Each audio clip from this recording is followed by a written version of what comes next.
This is a dollar. This is a dollar store, and this is me surviving off dollar store food for 10 days. But this isn't just some wacky food challenge, it's a deep dive into one of America's most potentially problematic, fascinating, and controversial industries, dollar stores. A Dollar Tree store in Queens has been temporarily shut down because of a rat infestation. Y'all, why is Dollar Tree changing their prices from $1 to $7? Certain companies, especially Dollar General, don't really care about the sake of your health or anything. I think it's about as exploitive a business plan as I've ever seen. Everybody's getting ripped off every day. There's nowhere else for anyone to get any necessities. We're worried that these kids who come here every day because this is the food that they eat are going to get sick. These places aren't just unpleasant, they're unsafe. This video is for anybody in the company that cares. This is the condition of most Dollar General stores across the country. Look at this.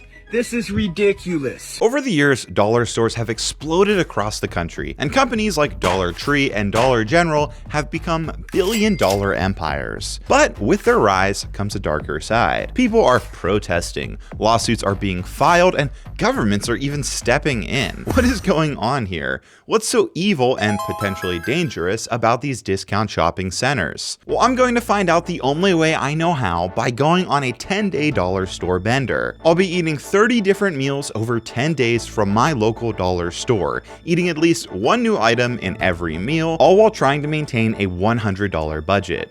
Because I want to find out, are dollar stores truly affordable, or is their savings just an illusion? Can you cobble together a healthy diet with such a limited selection? What's behind these stores' explosive growth and the backlash they've sparked? What are their effects on local economies? And of course, can I eat my way through a mountain of cheap and questionable food, all while trying to stay sane? So grab a snack, maybe even a 4-course meal, and join me as we uncover the surprising truth behind America's favorite budget-friendly retailers. Oh, and a big shout out to Rocket Money for sponsoring this video. More on that later. Let's get started.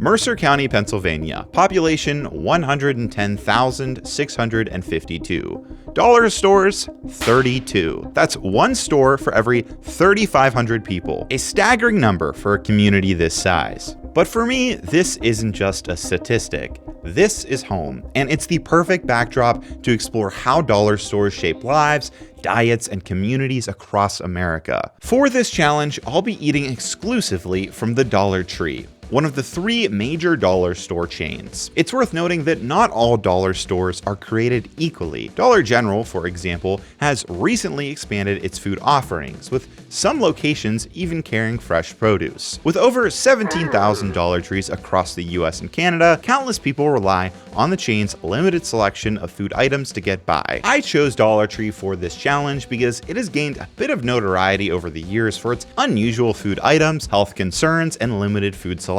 Dollar Tree also has recently announced plans to close hundreds of stores. So is it all really that bad?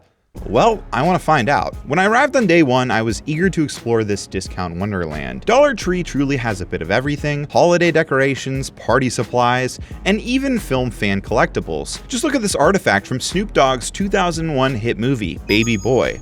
But I wasn't here for that. I was here for this. Food. Specifically cheap and potentially questionable food. And I'm gonna be honest, I was not thrilled with the sight I saw. For starters, there was a lot missing from the shelves. It seemed a bit picked over. Secondly, most of the food was, well, highly processed junk, like frozen meals, candy, and snacks. Now, I am no health snob, I eat my fair share of garbage, but it was instantly visible that this place lacked healthy items.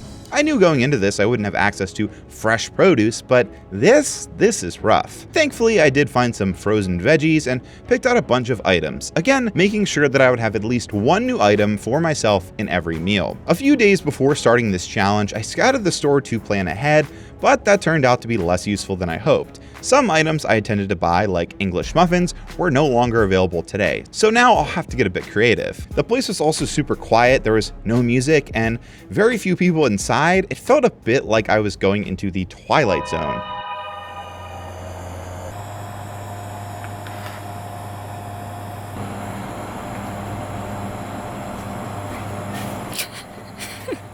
But I shopped, filling up my cart, finding an assortment of items, and went home. I hadn't eaten anything today, and so I made one of these Jimmy Dean breakfast sticks. Essentially all I had to do here was pop it in the microwave. How was it? Well, Oh, this thing does not look good. I would describe it as a shriveled stick of bread with sausage in the middle, but not even good bread, like bread substitute. I think it'd be miserable eating this every morning. It's really dry. 2 out of 10. Oh, and I'll be rating every item I eat during my journey from 1 to 10. 10 is the item was good, I'd eat it again and recommend it to everyone. You, my uncles, my friends, and even my mailman. 1 is it's disgusting and I wouldn't feed it to dogs. So yeah, this is a 2 out of 10, meaning I'd feed it to dogs, but I'd feel really bad about it. After my first meal, I wanted to check in and do a quick little inventory. Here's what I picked up. All this food for just $30. Honestly, that felt like a pretty good deal. For reference, I usually shop at Aldi and a few local grocery stores, always trying to stretch my dollar as much as possible. Overall, I'd say I'm pretty frugal, splurging on a few things here and there, but let's be real, saving money can be a challenge. For years, I spent countless hours trying to organize my finances and track my spending, until I discovered an absolute lifesaver, Rocket Money, today's sponsor. Rocket Money is an all-in-one personal finance app designed to help you save more and spend less. It lets you manage subscriptions, lower bills, build custom budgets, and grow your savings all in one place. Personally, I've used it to identify unnecessary reoccurring charges and cancel subscriptions without the hassle of making phone calls. If you're like me and hate talking on the phone, this feature is a game changer. But that's not all. Rocket Money has helped its customers save up to $740 a year using the app's premium features, and collectively they've saved over $500 million in canceled subscriptions. Don't miss on saving time and money with Rocket Money. Take control of your finances today by visiting rocketmoney.com/ZackarySmigel to get started for free. Just click the link below, and thanks again to Rocket Money for sponsoring today's video.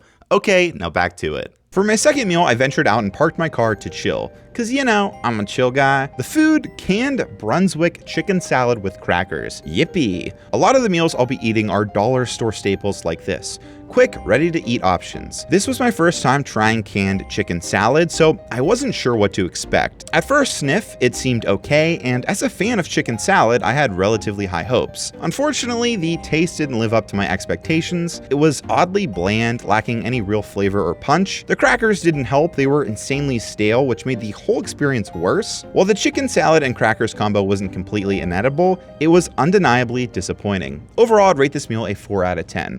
Afterwards, I ventured to the gym to get a workout in. Though I may eat like garbage doing this challenge, I want to stay as healthy as I can. Finally, for dinner, it was time to actually start cooking. My plan was to make my own dollar store version of kielbasa and noodles. At the Dollar Tree, I saw this hot sausage along with stir-fry mix, egg noodles, and of course, vegetable oil. I oiled my pan and threw some veggies to brown. The sausage smelled good. I cut up half of it, saving the other half for later consumption. I filled up my pot with water. Unfortunately, I forgot salt, so I had to go without it for the time being. Made my noodles, drained the noodles, threw it all together with my veggies and meat, plated, and here we go. A fully cooked, from start to finish Dollar Tree meal. How did it taste?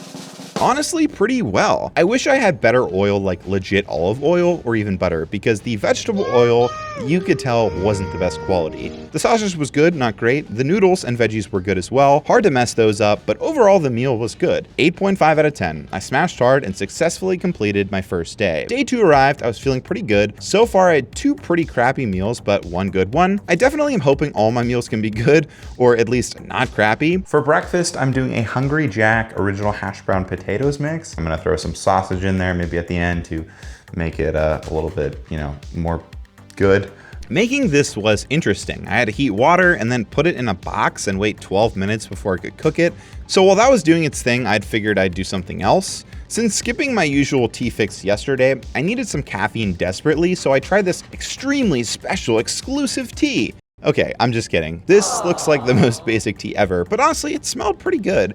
And you know what? It didn't taste too bad either. A bit bitter for my liking, but this is a good basic tea blend, and I'd give it a 6.4 out of 10. Back to the hash browns. After my 12-ish minutes of waiting, I had to drain any extra water, and then it was ready to be fried. I decided to fry these in my skillet, and instead of eating the sausages separately, I fried them a little together, and this was the final product. This was surprisingly good. I'm not sure if I would recommend the hash browns though, just because I don't see any advantage in these over like the frozen ones or fresh ones. Maybe if you don't have access to a freezer, these could work like for camping, but you truly are paying for the convenience fee here. Overall, 6.5 out of 10. For my second meal of the day, it was pizza time.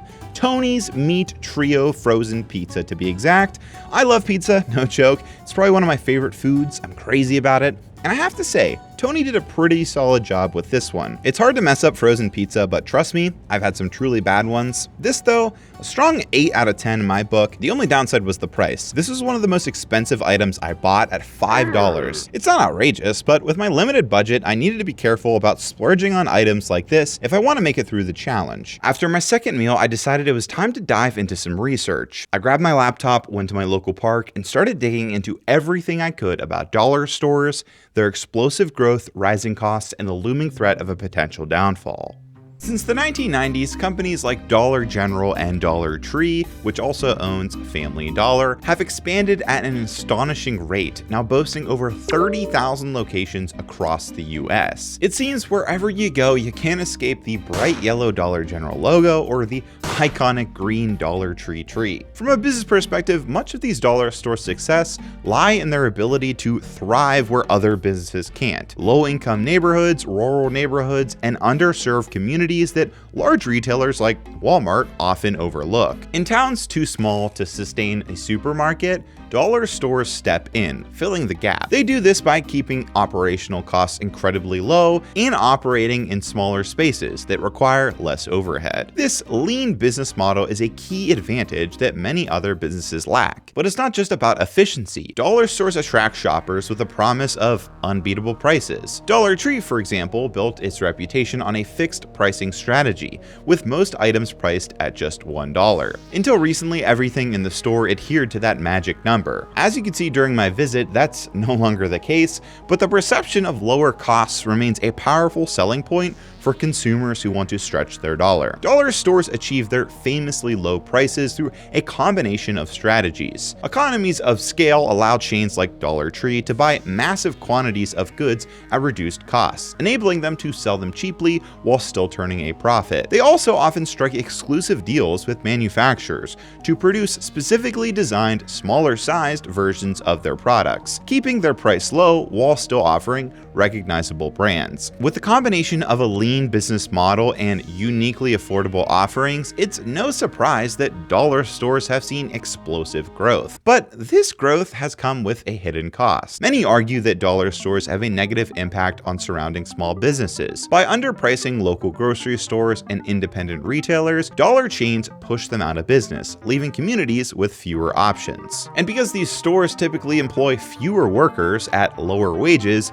it's argued they don't contribute much to the local economy. Additionally, the rise of dollar stores has contributed to the proliferation of food deserts, areas where fresh, nutritious food is scarce. As local grocery stores close or are unable to compete with dollar chains, residents are left with limited access to healthy food. So while the dollar store model might seem great on the surface, it's not without its problems from both a local economic and consumer perspective. And this is just the tip of the iceberg. We'll dive deeper into it later. For now, I think it's time for dinner. I decided on sausage and bean tacos, or something close to that. For substance, I whipped up a mix using breakfast sausage and stir-fry veggies for a potentially flavorful combo. I also heated up the beans and cooked my tortillas. Now, when I say cooked my tortillas, I mean I tossed them directly on the stovetop. Years ago, I saw someone else try it, and it's been my go-to ever since. If you've got a gas stove and haven't tried this yet, I highly recommend it. Just be careful. The result is a nice, slightly charred tortilla that adds a little extra something to your meal. With everything done, I threw it all together and smashed. And honestly, this is pretty darn great. I just wish I had some hot sauce or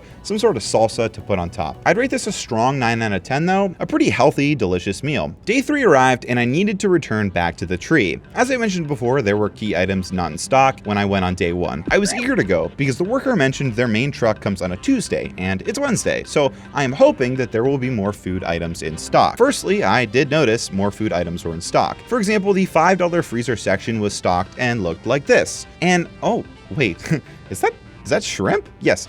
Dollar store shrimp. I have to get this. I saw lunch meat too, ham selects for just $1.25. I grabbed some Heinz hot sauce, which looked pretty good. I also grabbed these Vienna chicken sausages. These seem like a staple dollar store item, so I feel obligated to try them. I really wanted English muffins and they did not have them again today, which really ruined a lot of my plans, but I can still make this all work. Here are the final results. All this food for $37.39. For my first meal today, my initial plan was sausage gravy over English muffins. I bought one of these gravy packets on day one, but because they didn't have English muffins, I needed to do something with it. So I decided to start the day with sausage stroganoff, or the Dollar Tree version of that. So for these gravy packets, it's pretty straightforward. You just add warm water and whisk away. Of course, for the sausage, it was a simple warm-up chop and throw it in the gravy. Then I added the noodles at the end to make my own version of sausage stroganoff. It was plain, but pretty good. To add some kazam, I threw in some of this garlic and herb seasoning that honestly made it better. The whole dish and gravy, I would give an 8.5 out of 10. Afterwards, I ventured to the gym where it was insanely windy.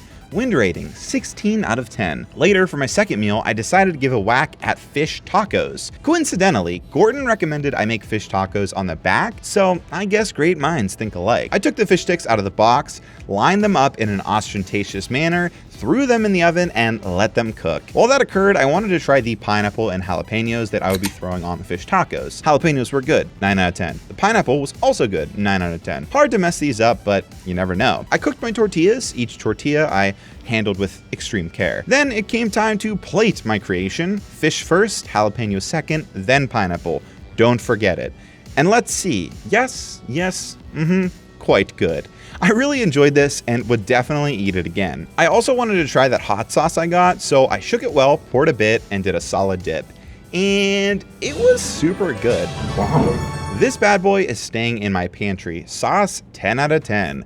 Dish, 9 out of 10. A simple, good, tasty meal. Later that day for my third meal, I decided to test my luck with some tuna mac. The recipe calls for butter or milk, and I had neither. Hoping it wasn't essential, turns out it is. It was a tuna mac and cheese disaster. This was thicker than oatmeal. My arm was no joke getting sore from stirring so much. 5.5 out of 10. With butter or milk, likely a 7 out of 10. Not a bad cheap meal though, and of course, definitely filling. The fourth day arrived, and I choose violence. For my first meal, I was finally going to try these chicken Vienna sausages. I've never had anything like this in my life, and I'm not gonna lie, I was a little bit nervous, so I went somewhere special for the occasion. My local lake area has this scenic overlook, the perfect place to make memories, experience growth, and maybe even try new things. I also bought some Toastum pop-ups as my second item for the meal. Yes, I know, what a nutritious breakfast. It's super hot. It doesn't look hot, right? It's fall, but it's super hot, and it's windy. It's just a mess. Let's just dive in. Okay, so this looks disgusting. There's like this white liquid, and I'm not into that. Whatever this is, I don't know. I'm not a big fan. It was like old chicken in hot dog water. Wow, I don't like that at all. Ugh. I think this is gross. One more bite. No. Bad. Ugh. Gross. Disgusting. Ugh. Did not like that. I'm gonna say it. It's gross. 1 out of 10. Bad. It's so bad. Ugh. Okay. You can't mess up Pop-Tarts, right? It's a nice looking tart. The Pop-Tarts, Toastum pop-ups were good though. No, this is good.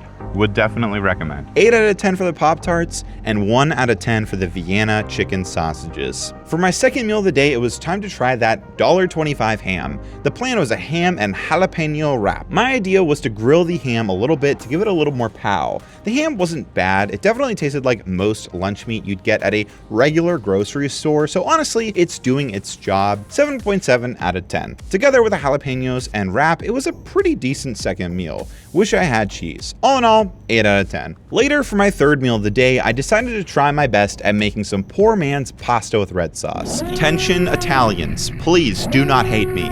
You've been warned. Firstly, spaghetti sauce. The Dollar Tree had this brand Hunt's. I tested the sauce. It was described as garlic and herb flavored, and let me tell you, it was very much below average. Because it was so bad, I decided to try and make it better. This is when I committed an egregious culinary crime. I used breakfast sausage. I know. But I'm here to try these things so you don't have to. I also threw in that garlic and herb seasoning along with some minced garlic I got. Noodles wise, I went with cavatappi, which looked fun. I also tried the Texas toast I got, and this stuff is usually pretty good. I tested the sauce, and honestly, I do think I improved the sauce, but let me be clear, it was nowhere near good, but it became serviceable. I plated and topped it off with some of this grated cheese, which was interestingly the most powdery grated cheese I ever had. It was like pure cheese dust, but not gonna lie, it tasted pretty good. And overall, the dish was okay. Pasta and the Texas toast, 9 out of 10. You can't mess that up. Pre-spice up, the sauce was a 3 out of 10.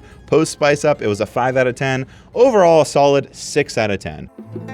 Hello, it is day 5 here. I am officially about halfway done through the challenge. So far, it's been going pretty okay. My stomach has been all right, not really bad, not really good. My sleep schedule though has been pretty bad. And I don't know if that's because of this challenge, the dietary changes, or maybe it's just the lifestyle changes that have kind of come with eating 3 meals a day, things like that. I would lean more towards the lifestyle changes. I think that has kind of had an effect on my sleep. Or maybe it's just me, getting in my mind and getting stressed out. But yeah, let's continue on. For my first meal, I was craving some fruit, so it was time to bust into my can of peaches, which were good. 9 out of 10, an iconic fruit in an iconic situation, a can. For the rest of the meal, I was finally trying the teriyaki tuna. I decided to throw it on a tortilla, which seems to be my thing at this point if you're paying attention. And honestly, the tuna tasted pretty average. I'd give it a 6 out of 10. I was honestly expecting more teriyaki flavor.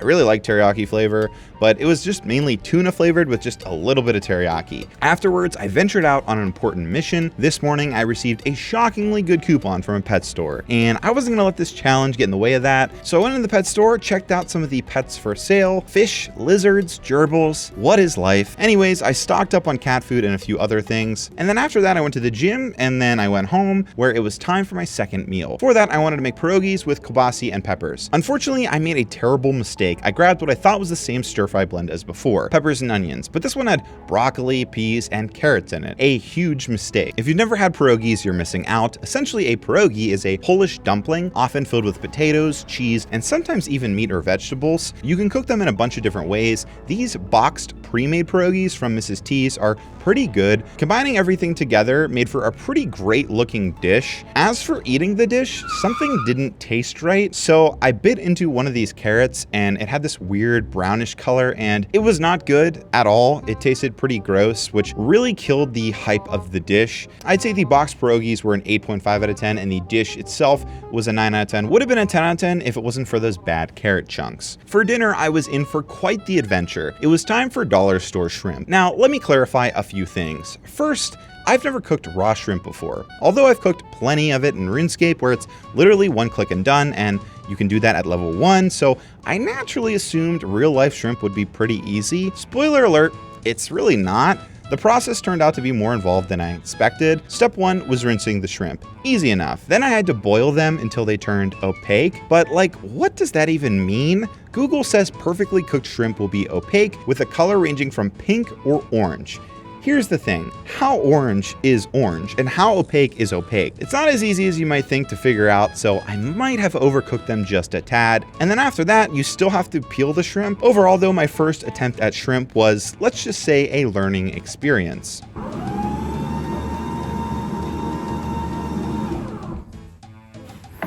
It's shrimp time. I did not like the shrimp, and generally I do like shrimp, but this shrimp just was not the shrimp for me. I would probably give this a 4 out of 10. I don't know if I cooked it wrong or it's just bad quality shrimp. It says that this shrimp's from Indonesia, I guess, but I would recommend going somewhere else to buy your shrimp. Day 6 began with a cup of tea, setting a calm and comforting tone for the morning. I decided to head back to the tree to check in if they had any new items in stock. Upon entering, I noticed they had rearranged a lot of the shelves, making the store feel different from my last visit. To my surprise, they had restocked with some new items, Arby's curly fries, cheese singles, and even butter. I grabbed my fair share of questionable items for the content, and I picked up a few more essentials. This time though, I had to continuously count and double check my cart to ensure I wasn't overspending or breaking my budget. On a more serious note, this was an incredibly grounding experience. It's easy to overlook the comforts of your own life until moments like this remind you how starkly different realities are for other people. I wasn't raised with a silver spoon, I'd say more like a plastic fork, but even that has its privileges compared to what many face daily. While I've approached this journey with humor and luxury to experiment, for many people, every decision at a dollar store carries significant weight. These are not just quick stops for snacks or quirky finds, they are lifelines for entire communities. And that's why what comes next is so important. It's time to shift gears and unpack more truth about the businesses behind these stores and their price tags. While browsing the tree, I noticed some of the smallest food portions I'd ever seen, which got me thinking. All these dollar stores present themselves as budget-friendly shopping havens, but is that always true? Well, the answer may shock you. This brings us to Boots. Yeah, I'm wearing boots. The boot theory of socioeconomic unfairness, coined by Terry Pratchett, explains how poverty forces people to spend more over time. For instance, a $60 pair of boots that lasts 1 year may seem affordable, but compared to a $100 pair that lasts 2 years, the cheaper option ultimately costs more in the long run. This theory highlights a frustrating reality for those with limited means and serves as an example of socioeconomic unfairness. In dollar stores, this principle plays out vividly. Products that appear affordable up front often don't deliver the same long-term value. Take thin spaghetti, for example. At Dollar Tree, a box costs $1.25. At Walmart, their great value brand costs $1.92. On the surface, Dollar Tree seems like the better deal, especially with its bold claim of 25% more free. But when you do the math, the story changes. Dollar Tree's spaghetti costs $1.25 for a 20-ounce box, which breaks down to 6.2 cents per ounce. Walmart spaghetti at $1.92 for a 32-ounce box comes out to roughly 6 cents per ounce. Despite the higher upfront price, Walmart's option is cheaper per ounce and gives you more for your money. Smart shoppers might be rolling their eyes at me saying, obviously buying in bulk is cheaper, but it's not just buying in bulk. Sometimes identical items sold at Walmart and other retailers are cheaper than at Dollar Tree. Take Bumblebee tuna packs for an example. At the Dollar Tree, they're $1.25 each, while Walmart sells the same 2.5 ounce pack for $1.16. This is where the illusion of savings come into play. Dollar Tree relies on the assumption that everything in the store is a deal, but that isn't always true. At Walmart and regular grocery chains, unit prices are displayed on sales tags, making it easy for shoppers to compare value. But at Dollar Tree, where everything is assumed to be $1.25, there's no unit price displayed,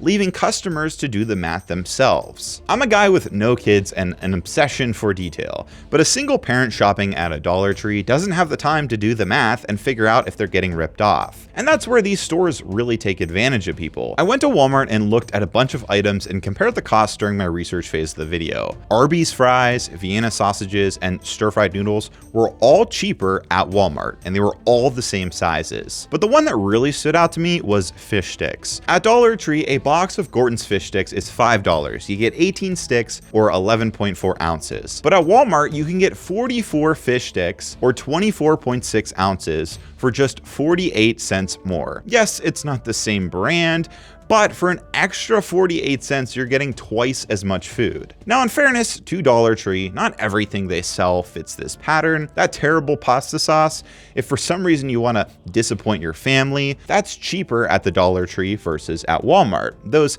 Idahoan potato packs, also cheaper at Dollar Tree. So where does that leave us? Well, honestly, a little frustrated, but at least I have the option to choose where I shop. Not everyone has that luxury. Some people don't have cars, rely on public transportation, or live in food deserts where Dollar Tree or Dollar General may be their only grocery store shopping options. And that's where things get far more concerning. If someone only has one place to shop, they're far more vulnerable to being taken advantage of. And allegedly, this is happening far more often than you may think. But more on that and what's being done about all of this later. Right now, I need to focus on one thing: getting through this challenge. Have you ever eaten something so bad you wanted to dive into a vat of acid? Let me introduce you to meal 1 for day 6, a Jimmy Dean sausage and cheese English muffin. Now, generally, I like breakfast sandwiches, but just look at this thing. It looked like I got ran over by a car, and surprise, surprise, it tasted like it too. The cheese, pretty terrible. I'd give this a 2.5 out of 10. Luckily for me though, I had bought some mangoes, which I was really excited to eat. I always loved these like little cups growing up, and I would give these an 8 out of 10. For my second meal, I decided to go with a Mexican theme. Enter the XXL chimichanga, spicy red hot bean and cheese. And for my side, I wanted to do tortilla chips and guacamole dip. As I microwaved the chimichanga, I entered that part of these social experiments where I start to question my life choices and slowly lose my mind. How was the chimichanga? Well, not great. It was doughy and lacked flavor. I feel like a lot of these frozen items so far are mostly just bread or tortilla with barely any of the good stuff inside. 4 out of 10. Now, I was really curious about the dip. It didn't taste like guacamole. I checked the ingredients and there were a bunch of things I didn't know existed. Still, it was okay. The only downside was this weird aftertaste. 6 out of 10.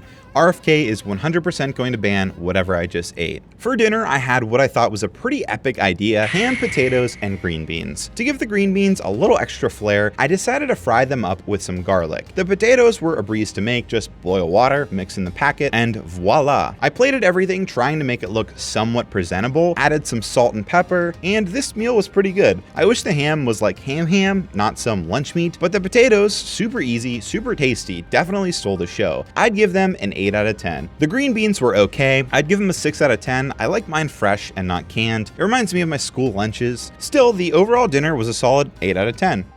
Day 7 arrived. Fun fact, I got this hoodie at Goodwill and I've never worn it until now. It was time for another burrito or burrito adjacent item, this time a breakfast wrap. What's crazy about this thing is the recommended cooking time in the oven was, no joke, 38 minutes. You could literally make your own scrambled eggs, bacon, and throw it in a wrap in under 20 minutes. This is double that, which to me is insane. So I decided to microwave it. The directions stated to just put it on a paper towel, so I did. The breakfast wrap was just like the burrito I had yesterday, about 80% wrap or tortilla and not much substance. On the wrap it said it had 13 grams of protein, and I don't really think that's possible with how little egg or bacon was actually inside. I decided to throw on some hot sauce on this thing to try and make it better because it was incredibly dull. 4 out of 10. For my second meal, it was time for fish and chips. My new item here was these TJ Farms Select Steak Cut Fries. When I opened the bag, the fries smelled bad. Like old potatoes and cigarettes. Between these fries and the carrots, I don't know what it is with these freezer items, but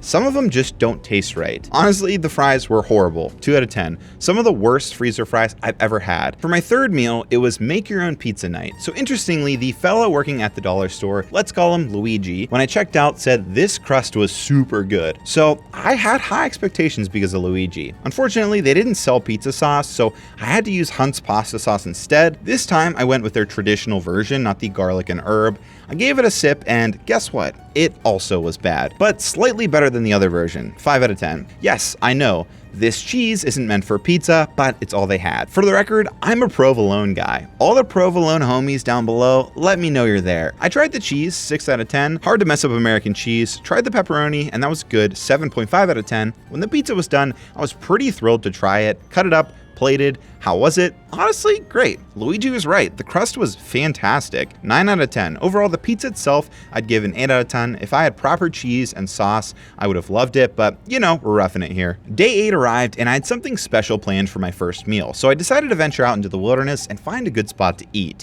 Okay, ladies and gentlemen, I'm out here in the middle of nowhere to try some interesting food, starting off with these beach cliff herring fillets.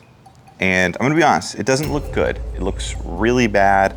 There's skin all on it, like fish skin. And I don't know if like that's how it's supposed to be. Like you're supposed to eat the skin as well. Like I know people that eat sardines, it's like the skin, the fish skin's on it. So this is just everything. So I'm just gonna eat it all for the sake of science. But here we go. First time ever trying herring fillets going in. Oh.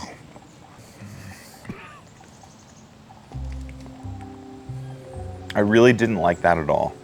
And here's why. There's so much going on with the texture and the flavor that I think it's kind of gross. They put it in like this liquidy water, but it's really dry. So it's like dried fish in this water. And I assume the water or whatever it is to keep it fresh. But man, that is just a lot going on. And I think it's pretty gross. I don't want to ever eat one of these again. It's not something I'd recommend. I'd give it a 3 out of 10. Moving on. We're gonna go into the dippers now. Simple, sophisticated, elegant. You might ask, what is a dipper if you've never had them? They are pretzels and cheese. You can get a cracker version as well, which is equally good in my opinion. You open it up and you've got these pretzels and cheese, and you take one and you dip it in, like so. So, ooh, got a little bug flying on me. You take the pretzel, you dip it in the cheese, and you've got magic. I've got a problem immediately. The pretzel is extremely stale, which really stinks because I was looking forward to something good today in this meal because I did not like the fish, but it's okay. Here's the dip cam, which I just invented. This is a POV of me dipping. Almost choked there. So there's me with the dip. Not really doing a great job, but I'm not here for that. And then there's the bite. Thought this was like a person earlier. Yeah, I mean, they're not bad. I'm gonna give it a 6 out of 10. If these weren't stale, I'd give it a 7 out of 10, but because the pretzels are stale, I'm gonna have to bump it down a little bit. But I would recommend these, you know, as long as they're fresh. You can get them fresh. After my disappointing meal, I went to the gym, went home, and planned my second meal. This time, I went for Korean barbecue yakisoba. To elevate it a bit, I decided to incorporate canned chicken and some stir-fry veggies. This meal turned out to be pretty fantastic. I set aside some plain noodles to taste on their own, and they were a good 7.2 out of 10. As for the canned chicken, a little underwhelming. Maybe it was just in my head, but I couldn't shake this lingering herring-like aftertaste. The chicken I'd give a 5 out of 10, and not awful if you're desperate. Overall though, this stir-fry chicken veggie combo was a win, earning a respectable 7.5 out of 10.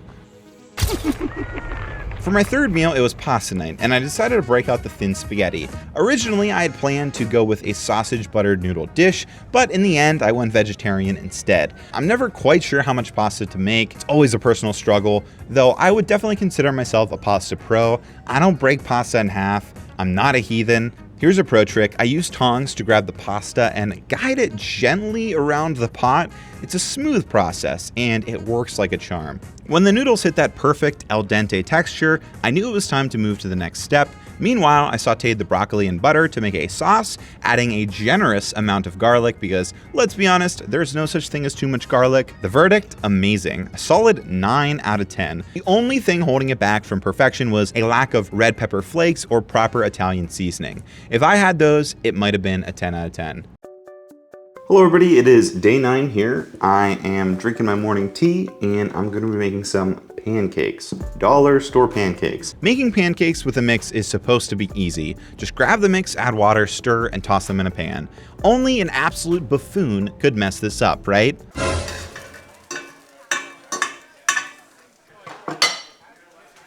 Okay, so maybe pancakes aren't that foolproof. I started by using vegetable oil to grease the pan and quickly realized that was a rookie mistake. Switching to butter definitely helped, but even with the butter upgrade, I hit a few snags. Here's the final product. Not the prettiest, but they tasted great. Pancakes earned a solid 9 out of 10, and the syrup wasn't bad either, 8 out of 10. After breakfast, I went to vote. It was election day, so for lunch, I decided to go for burgers and fries. What's more American than that? The microwave burger was sketchy at first glance. I mean, just look at that box. I've never had any sort of burger like this, and look at this thing, it really didn't inspire much confidence, but surprisingly, it wasn't bad. It tasted like a White Castle burger. For a frozen burger, it was actually pretty decent, 7 out of 10. The fries on the other hand were still awful, and I honestly should have just thrown them out. That's how bad they were. For my third meal, I had something special planned, a casserole, something I've never made out of a box before. My idea was to whip up a tuna and pea casserole. The process was fairly simple. Boil water, mix it with potato flakes, butter,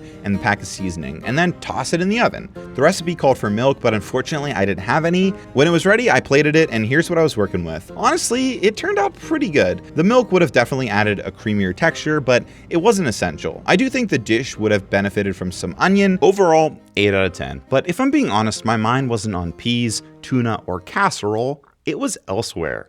The final day has arrived, and I'm more than ready to be done. Between the questionable food, the relentless cooking, and an unexpected lack of sleep, I don't feel like myself anymore. This challenge has been grueling in ways I didn't anticipate, and I find myself in a reflective state, not just about the experiment itself, but also about its broader implications. So today is going to be a little different. Here are my scores for the food, and while I go through my day, I want to talk about something. I do these social experiments for many reasons: to tell a story, to investigate something I believe deserves scrutiny, to push my own limits, and of course, to entertain. But this journey has felt different. It's not just exhausting, it's frustrating. I've developed a real resentment towards dollar stores and the socioeconomic systems that allow them to thrive at such a cost to communities. At the same time, this experience has given me a newfound appreciation for the people who navigate these challenges every day, especially parents with large families who manage to cook different meals on a tight budget. Stretching every dollar to put food on the table requires a level of resourcefulness and resilience that's easy to overlook until you try it yourself. I can't ignore the privilege I have even to attempt this challenge. I have the freedom to experiment, reflect, and ultimately step away when it's over. Luxuries that many who rely on dollar stores as their primary food source simply don't have. And these are thoughts I feel compelled to highlight. The things many of us take for granted. I crossed my finish line, but this is far from over. In the beginning, I set out to investigate dollar stores. Are dollar stores truly affordable? Can you put together a healthy diet at these stores with limited resources? Can one man stay sane while eating what many would call garbage? What's so evil and potentially dangerous about these discount shopping centers? Well, now that I've survived off dollar store food for 10 days, researched extensively, and lived it, I can honestly say I hate dollar stores, and I think you should too. Let me explain.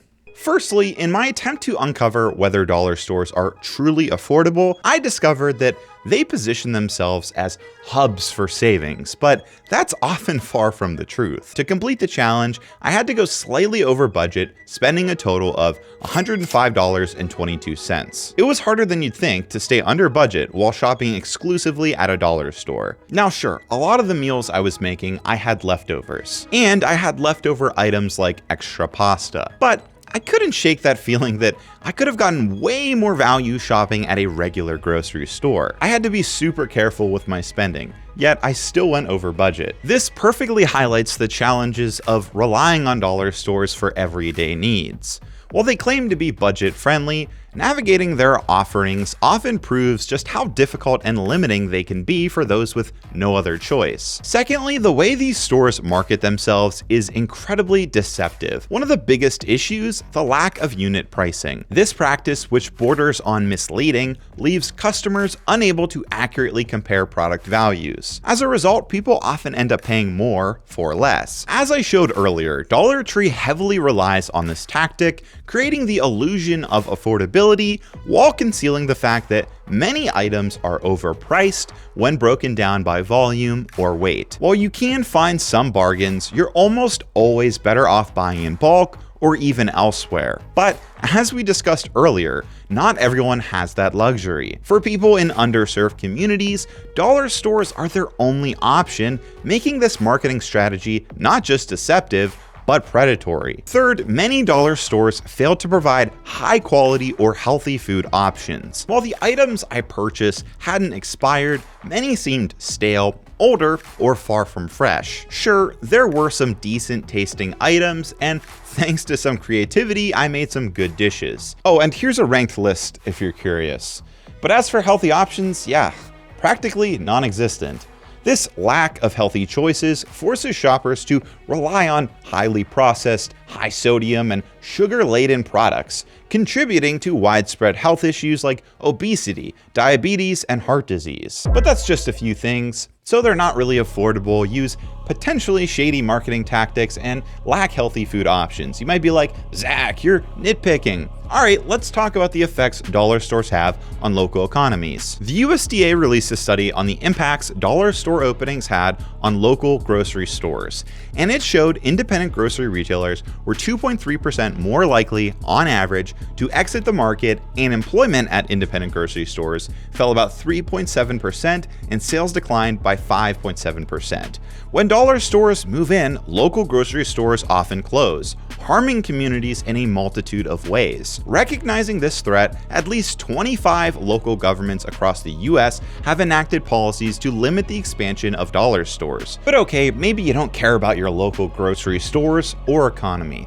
Why else should you hate these dollar stores? Well, can we talk about the lawsuits? Yes, that's plural. There are so many, it's impossible to cover them all. Here's one that stands out as particularly alarming. Dollar General has been accused of routinely overcharging customers by charging more at the register than the price advertised on the shelf. Customers began noticing this pattern. They'd grab an item marked at one price, and then when it was scanned at checkout, it was suddenly more expensive. This isn't an isolated incident. It's a widespread issue that has led to lawsuits in multiple states. If that lawsuit doesn't concern you, take your pick.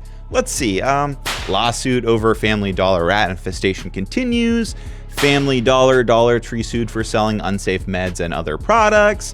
Dollar General to pay $12 million to resolve truckload of OSHA safety violations. These are all separate and just from this year. I don't know at this point how you could possibly defend these dollar stores. Sure, in some areas where a population can't sustain a grocery store, they fill a gap. But that doesn't mean that they could just be off the hook for everything else. They market themselves as the budget-friendly saviors of struggling communities, but in reality, their low prices come at a high cost.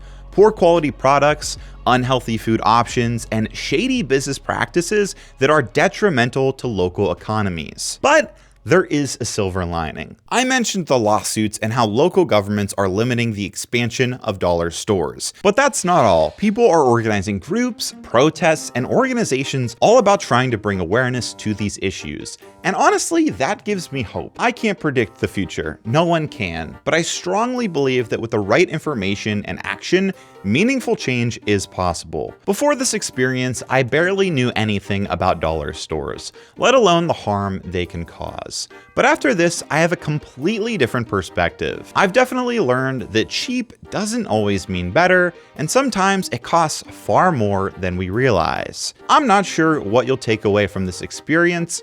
Maybe you've gained a new appreciation for your local grocery store. Maybe you spotted some interesting foods you're curious to try. Or maybe you just enjoyed spending an hour with a random guy on the internet eating questionable meals. Whatever the case, I hope you enjoyed, and I hope I gave you something worth thinking about. As always, thank you so much for watching, and thanks Rocket Money for sponsoring the video. Don't forget to click the link down below to take control of your finances and get started for free. And a special thanks to my Patreon supporters. You guys are my VIPs. Thank you so much. You have no idea how much I appreciate your support. Thanks again, everybody. Goodbye, and I will see you all next time.